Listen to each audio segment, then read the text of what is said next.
Introducing myself. No, na nkuzi nke ụbọchị taa. You are welcome to today's teaching.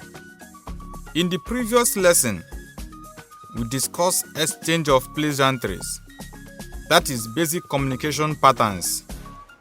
We saw the responses to give when we are being asked certain questions. In today's lesson, we will identify ways of introducing oneself in Igbo language. How to introduce yourself. Ịkọwapụta onwe gị. Keywords. Kedu? How or what. Kedu can work for both how and also what in some contexts. Afọ. Years. Ebe. Where. Gịnị. What. Ọrụ. Work. Aha. Name. Ole. How many. Bo. Is.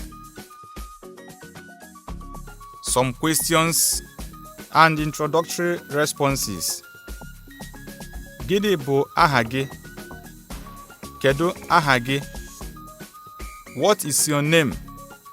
The both are used interchangeably. Aha m bụ Onyeka.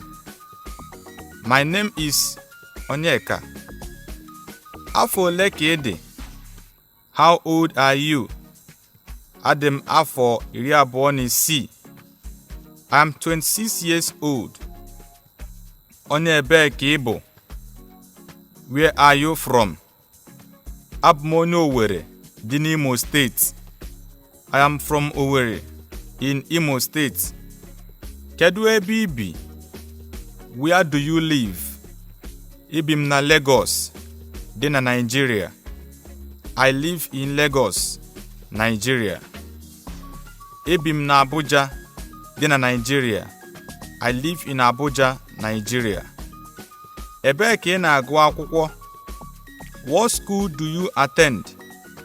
Ana m agụ akwụkwọ na Brainstorm Academy. I attend Brainstorm Academy. Abụ m nwa akwụkwọ. I am a student. Abụ m dọkịta. I am a doctor. Today, we have learned how to introduce oneself using the Igbo language. These are the basics for simple introduction. You can simply edit and add your own details to fit into the communication. Ebe a ka anyị ga-ejedebe na nkuzi nke a. Daalụnụ. This teaching will end here. Thank you.